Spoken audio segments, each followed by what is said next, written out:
I'm Joe Louie Lopez. First, I'd like to give thanks to God, give him the glory for putting me in this position. And I'm from Fresno, California, born and raised, and just done all my work here, all the way up from football to boxing. For me, it's not so much about Quilo himself. It's not as big a fight as people make it out to be. I mean, I'm under 10 fights. He's barely on his 4th fight. I feel like more is being made out of it than really it is, because he's not even from Fresno. He's from Stockton, but because we're from the same area and we've been around the same like he's been in a lot of the top ranked fights. He's been around the scene. So for me, it's more of the people, anyone that may have like been on my side or supporting me and turned on me just because things fell apart the first time when the fight didn't get made. Supposedly I was afraid of Quilo, but I know I'm not. He knows I'm not. Everybody around the scene knows I'm not. All the boxers around the valley know I'm not. They've seen us spar, so I have no idea why I'd be afraid of them. So that's just nonsense. But for me, it's just to look at people after I beat them and tell them, I told you so.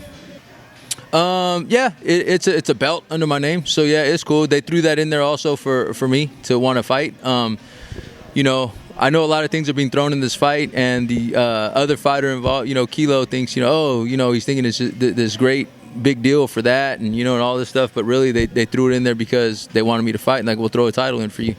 And I was like, okay, you know, throw the title in, throw this in, throw some extra sponsors in, and I'm good, you know. And so that's where we're at with that. The title, yeah, it's just pretty cool. I like the name of California State because I love California. I get love from California all the way up and down the state. I chose the fight because when I was done playing football, I got shot in a drive-by. And so at that time, my football career was the clock. I was at Fresno City College, the junior college. The clock kept going, so it doesn't stop for anyone. So my career was pretty much over when I got shot in that drive-by, and I recovered, and I still wanted to be an athlete. So I went into I've always loved boxing. At that time, UFC was very popular, but I still wasn't really into it. I was into boxing more. I grew up watching Tyson, Roy Jones Jr., and Floyd. And so I thought about it. You know, I think I could do that. That's just something I thought I could do. I walked into the gym, met Coach Brian Williams, and from there is history. He saw me, he saw how athletic I was, and saw that I was able to pick up the boxing ability, you know, and I picked it up really fast. And from that point on, we went forward with it. He told me if I trained my butt off like I did for football, 2 times a day, 2-a-days, honing my skill, getting better, getting the footwork down, getting my that energy system for boxing, which is different, up, you know, we could go far. And me and him both never imagined it'd go this far, but it has, you know. Well, that loss, it woke me up, you know, woke me up to I'm not this, you know, I'm not where I need to be yet. It woke me up because it was a luck, and it helps me because I know, looking at the video, I knew at the time it was a lucky shot. You know, the dude was studying me, and I threw a lazy jab out there twice. It was actually the 3rd punch of the fight. I threw 2 lazy jabs. He saw him. The dude's a vet. He has up to 30 fights, and he came in and he threw 2 hooks, caught me.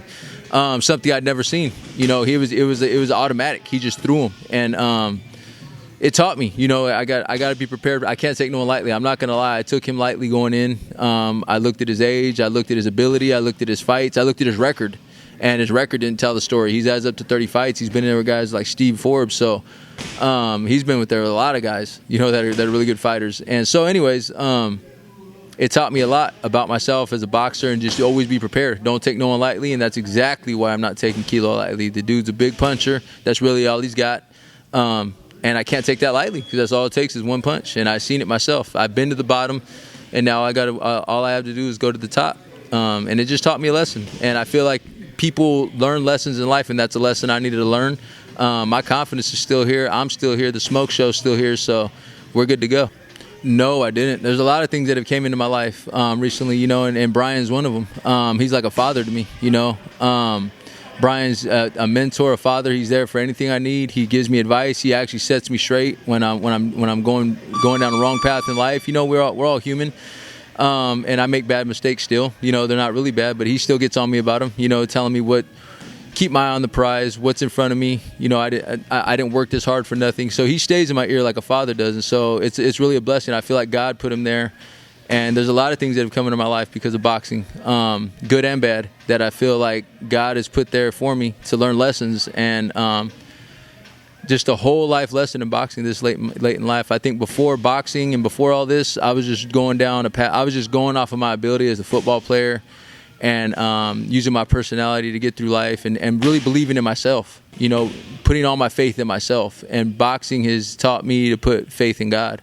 And Coach Brian has also. It's led me down a different path, and I'm starting to follow that path, you know, putting God first and believing in him and not believing so much in myself and material things. December 2nd, Fresno, Central Valley, the Bay Area, LA does not want to miss this fight. It's going to be fireworks. You're going to see two fighters who are hungry. You're going to see one who's made a little bit of a name for himself, and you're going to see one who wants everything that he has, and they're going to collide. I'm not letting him come in here and take what I have, and he wants to take everything I have. December 2nd, Save Mart Center. Get your tickets. Hit Shirley Garcia. Hit myself on Facebook. Hit Brian Williams. Hit Michael Carnell. Hit them up on Facebook, Instagram. However you got to get the tickets, get them from us and get your seat, because you're not going to want to miss it. You're going to see the smoke show is what you're going to see, and it's going to be fireworks. I'm telling you, it's going to be a good fight because our styles collide, and I have no doubt he's going to bring everything he's got. I know he's training his hardest right now, and that pushes me to train even harder. So it's going to create fireworks in that ring. It's going to be the main event. All due respect to everyone else on the card, that's going to be the main event. You don't want to miss it.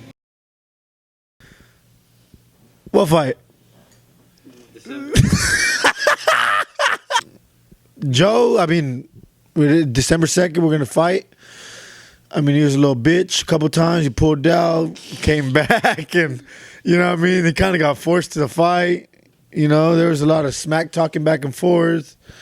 I mean, it is what it is. To be honest, you know, there was a point. I mean, even now, even after the fight, I'm going to be cool with you, Joe. I'm not tripping. You know what I'm saying? I mean, unless all this is personal, which it is what it is, I'm serious. You know, I'm fighting you, so we are against each other. We are enemies. But he's another guy in my path, and I got to take him out the way. And this is my way to just cut him out, and you know, and then there's gonna be another guy I got to take out, and that's what it is. It's all business, nothing personal. You know, I'm just doing what any hungry fighter is willing to do, and that's just take out the next man that's right there in front of him. He's right there from my area. He got a little bit of buzz, and I'm about to stop it. Yeah, I think that's pretty funny, you know. It's kind of fucked up in a way, you know, but it is what it is. I think it's fucked up that you sign a contract and that you fucking fake an injury. It's all good, though. I mean, they sent me another opponent and knocked him out, and now you're back in the line. It was a great learning experience, you know. Got in there with the guy with 11 pro fights. He had a good amount of knockouts, a lot of wins. Went in there, I knocked him out. You know, I had to make some adjustments. At the end of the day, I got the job done, and I'm on my way. I'm 4-0, and fighting good opposition, and I feel good. Well, you definitely can expect fireworks, because any fight that I fight, there's always excitement. I'm ready. I'm focused. I'm hungry. I'm eating good. I'm in camp with one of the best fighters in the world. I'm on my game. I mean, I drink green tea. All the food that I eat is organic, free pesticides. I eat the best stuff. I train hard. I'm focused. You can expect fireworks. I mean, like I said, I'm eating the best stuff. I'm drinking green teas. I'm doing ice baths in my hotel room. Who do you know who has a tub filled with ice? You know, I just got done doing that. You just witnessed it. Eating grass-fed food, no antibiotics. All my food is organic. Drinking water. I feel like I'm on another level. I'm doing everything right. There's no cutting corners. Oh man, it's great. I mean, I'm in there with one of the best fighters. I get better every day. It's great. My confidence level. I mean, my confidence is always really high. I always go in there with really high confidence with anybody that I go in there. But just being able to spar with Andre Ward is a great privilege, and it really makes me feel like, you know, I go in that gym and there's nothing but world-class athletes, and I'm one of those athletes in there. So all it does is place in my head like, this is who I am and this is where I belong. And I could just step in there, you know, and do that. And there's going to come a time when next thing you know, I'm going to be fighting for a world title, and I'm going to have the world title. And I'm just going to keep learning what I'm learning off the champ, and I'm going to keep learning what I'm learning off myself, stay in the gym, keep fighting who I got to fight. And next thing you know, I'm going to be in a position and there's going to be another kid growing up and you're going to be asking him the same question. What does it feel like to be sparring Kilo? Yeah, I've actually sparred Joe a couple times. I thought it was, okay work. Very ugly sparring, a lot of grabbing and, like you can't even... it wasn't really the greatest work, but there's other times where it was good work and I was just letting my hands go. But I already know the kind of fight he's going to try to make. He's going to be trying to make it an ugly fight, try to grab me, which I'm ready for whatever, I'm a fighter. I'll fight on the inside, the outside. You let my hands go, you try to grab me, I'm going to rough you up. It is what it is. It's going to be a fight. So I'm motivated for that. So no matter what kind of fight it is, it's going to be a good fight, and it's going to be a fight that I'm going to win. You guys expect a great show. You guys expect a knockout. I'm going to personally try to knock you out in the first round. If you don't go out in the first round, I give you to the fourth round. It's not going to be a decision. Okay, serious guy. I think he's serious. He's going to knock his ass out. Why? He's going to smoke. I'm going to smoke him, I'm going to chop him, I'm going to roll him. That's right. I got that from my first camp before he pulled out. That was our saying. Smoke him, chop him, and roll him. Hey, Joe, you better bring your fucking A game because I'm going to fucking come in and beat your ass. Nah, real shit, though. Hey, come prepared. And don't pull out. Don't be a sucker. And don't try to act all tough. He's not on my level. This and this. He shouldn't be in the ring with me. Then why the fuck are you going to be in the ring with me? Why are they offering you a fight against me? And why are you pulling out and faking injuries? You don't want none of this. I'm the real motherfucker out here. You and anybody else can get it.